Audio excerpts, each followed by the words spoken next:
Hello everyone and welcome to the duel in the Formula 1 crown. We're back this weekend here at the Monaco Grand Prix for our next episode of our F124 Hotlap and Setup Guides. Yes, Monte Carlo is a bit of a different venue inside the Formula 1 games, to be honest.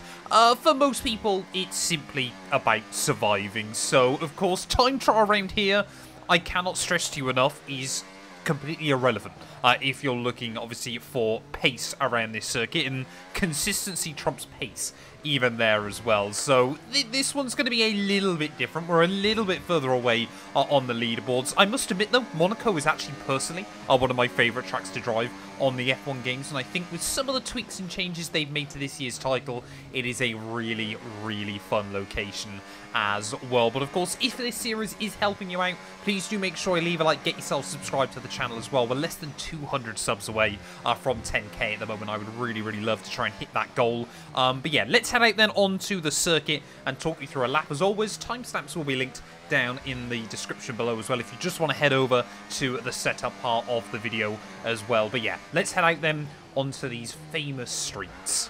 Well, as you open up the DRS then out of the final corner, the front straight here at Monaco, a bit like Imola, isn't really that straight at all. You're going to be all the way up though in 7th gear as you make your way up in towards turn 1. As you can see, the circuit just starts to open up as you make your way in towards the entry. You want to be making sure that you're braking just as you go under the Rolex gantry, but you basically want to be aiming for that outside wall down in towards turn 1 then. So 7th gear on the entry, down into 3rd gear by the time you reach the apex, and just after you go past that wall, tip the car in through the first corner there. Make sure you run it right up to the wall on the exit as you power your way up the hill.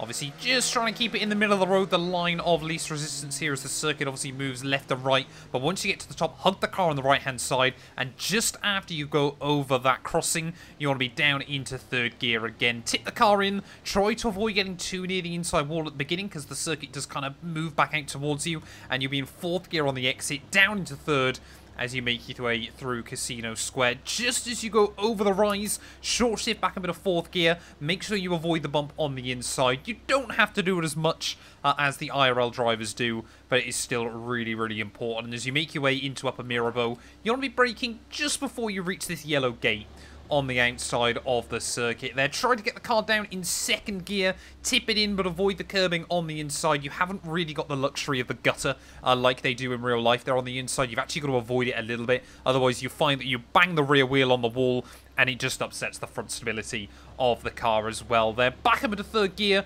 just very temporarily as you go past that Qatar Airways sign, and then immediately you're going to be braking down into 1st gear for the slowest corner in Formula 1. I would say really, really try to avoid getting the front wheels on that curb. You'll know you've nailed it when the rear wheel on the inside there just nicks it, and it kind of brings the car around in quite a nice fashion as well. So a bit like that, you know, just use that rear wheel to carry the car through the exit of the corner. Between the hairpin and Lower Mirabeau, I actually like to leave it in 1st gear, and then as soon as you turn in, short shift back a bit of 2nd there. Make sure you take as much curb as you possibly can, and then open up the car again on to the the left-hand side for Portier. Leave it in 2nd, and then try to short shift up into 3rd as you make your way onto the exit. Try to avoid that curb.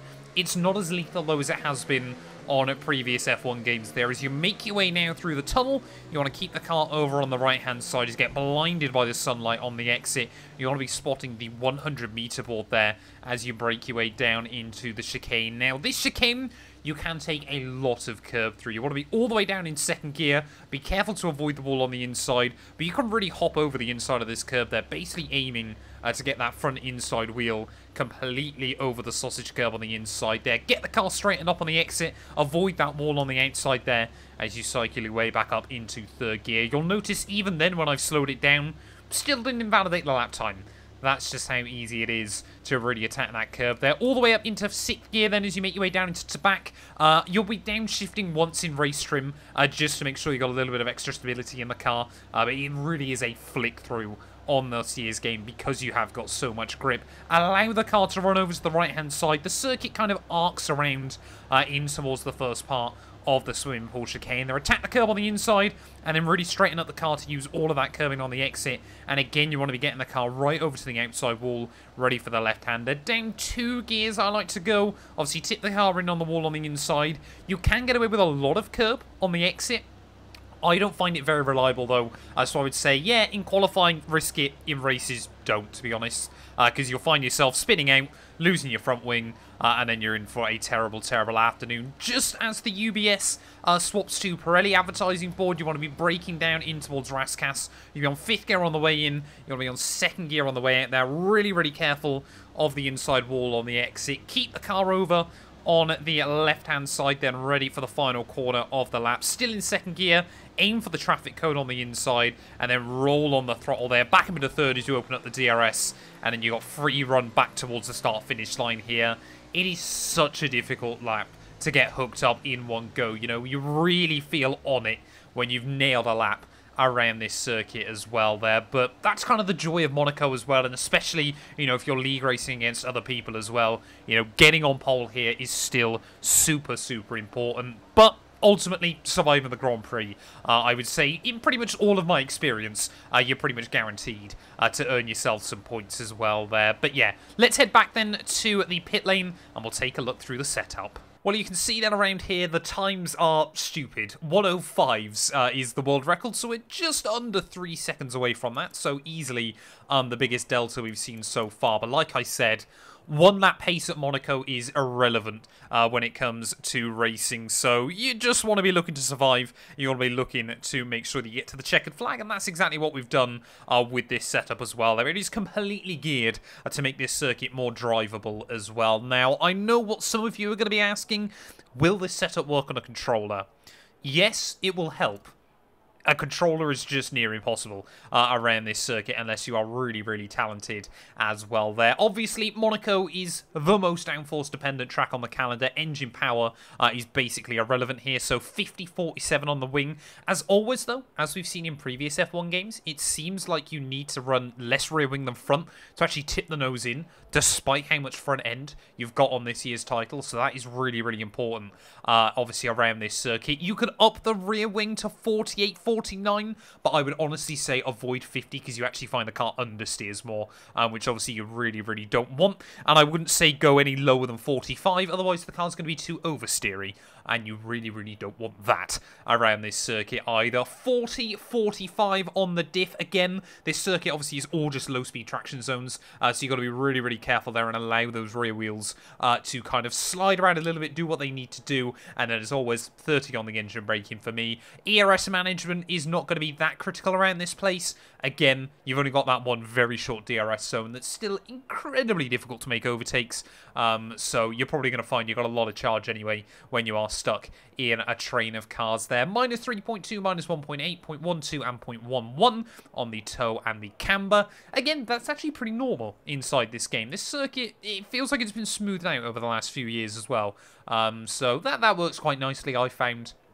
And yeah, very, very similar to what you get on other circuits then. A much, much bigger delta, though, when it comes to the suspension. Again, you want very, very firm front end, but a very, very soft rear suspension there. 29-16, I would say you can even push those even more to the extremes. I would suggest if you're struggling still, maybe look to go up towards 34-10. But ultimately, I found this was a bit better over the curbs, gave you a little bit more consistency, and was really, really helpful there. Anti-roll bar's a bit more normal, 13-11, and I think a lot of people assume that the ride height you want to run really low around here. I found 30-70 gives you the best balance over the curbs again, so, you know, you want that stability, you want to know you can make it through an entire Grand Prix as well there. 97-54 on the brake bias, that's just what works for me inside this year's game, and 24 on the front PSIs, 21.3 on the rears. You shouldn't struggle too much with tyre temperature around here, but I tell you what, if you start overheating those tyres, you're going to really want to try and make sure you cool them down again, otherwise you're just going to bleed time every single lap, and it'll normally probably end up in an accident as well there. But there we go then, that is our F124 hot lap and setup guide here for the Monaco Grand Prix. Like I said, this place, if you're struggling, genuinely the best advice I can give is just practice, practice, practice. It will become second nature to you at one point. I love coming back to this circuit now because I actually feel I can drive it pretty well. But yeah, we'll be back very soon then for round 9. Where obviously now we've caught up IRL Formula 1. We'll be back ready in Montreal.